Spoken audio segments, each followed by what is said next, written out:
জানেননি কেন? মায়ার নবী ডাক দিয়ে বলতেছেন, আবু হুরায়রা, তুমি রাস্তার পাশে তুমি কি করতেছো? অনেকক্ষণ যাবত ধরে আমি দেখতেছি।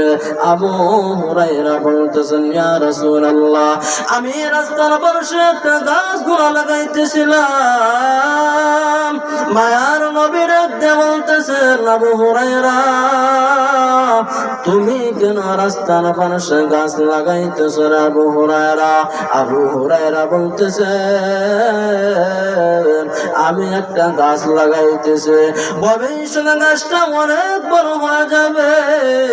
গাছটার মধ্যে যখন বিশাল বড় বড় পাতা গোলা জড়বে, এই পাতার মধ্যে যখন ছায়া হয়ে যাবে, গাছের নিচে যখন শ্যামা হয়ে যাবে, মানুষের কষ্ট করবে। কষ্ট করার পর তারা গাছের নিচে বৈশা যখন তারা আরামদায়ক করবে, তারা আরাম করবে গাছের নিচে বৈশা, আমার জন্য তারা দোয়া করবে, তারা দোয়ায় আমি জান্নাতের মধ্যে চলে যাইব।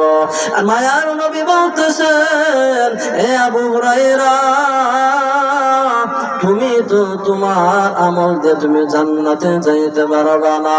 তুমি যে কামগুলা করতেছো, এই তো বোঝা যায় মানুষের বিনিময়ে তুমি জান্নাতে যাইতে চাও। আবু হুরায়রার জবান বন্ধ হয়ে গেছে। মায়ার নবী ডাক দিয়ে বলতেছেন, আবু হুরায়রা, তুমি কি জান্নাতের মধ্যে যাইতে চাও রে আবু হুরায়রা? আবু হুরায়রা আবেগের সহিত বলতেছেন, ও নবীজি, আমি কেমনে জান্নাতের মধ্যে যাইব, আপনাকে ফয়সালা কইরা দেন। আবু হুরায়রা বলতেছেন, ইয়া রাসূলুল্লাহ, পয়গম্বর, ও নবী, আপনি আমার একটা সুসংবাদ গুলা জানা দেন। মায়ার নবী বলতেছেন, ও আবু হুরায়রা, তুমি তো মানুষের আরামদায়ক করার জন্য তুমি জান্নাতে যাইতে চাও, তুমি মানুষের বিনিময়ে তুমি জান্নাতে যাইতে চাও।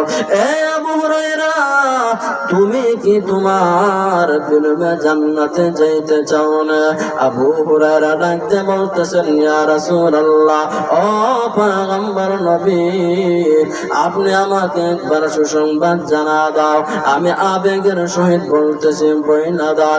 মায়ার নবী ডাকতে বলতেছেন, আবু হুরায়রা, তুমি যদি তোমার জবান দেয়া একবার আস্তাগফিরুল্লাহ পড়তে পারো।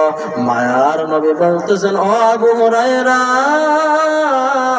তোমরা যদি তোমার ব্যক্তিগত দেয়া তুমি তোমার জবান দেয়া যদি আস্তাগফিরুল্লাহ পড়ো, আমি নবী তোমার নামে জান্নাতের মধ্যে একটা গাছ লাগা দেব।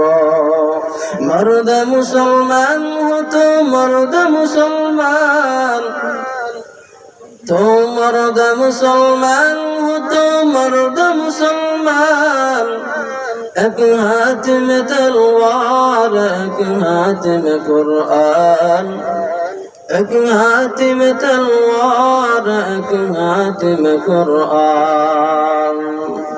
बातिल से दबने वाले आए आसमान नहीं हम, बातिल से दबने वाले आए आसमान नहीं हम। सौ बार कर चुके हैं तो इम्तिहा हमारा, सौ बार कर चुके हैं तो इम्तिहा हमारा। तौफीक से होती है ये नेमत की खजीना, तौफीक से होती है ये नेमत की खजीना। हर मर्द की ताकत क़ियाम है निशाना। আল্লাহ পাক রব্বুল আলামিন বলেন, এ দুনিয়ার মানুষ, তোমরা আমি দুনিয়ার মধ্যে পাঠা দিলাম, তোমরা বেশি বেশি করে আমার কাছে তওবা করবা, আস্তাগফিরুল্লাহ পড়বা, সুবহানাল্লাহ পড়বা, আলহামদুলিল্লাহ পড়বা।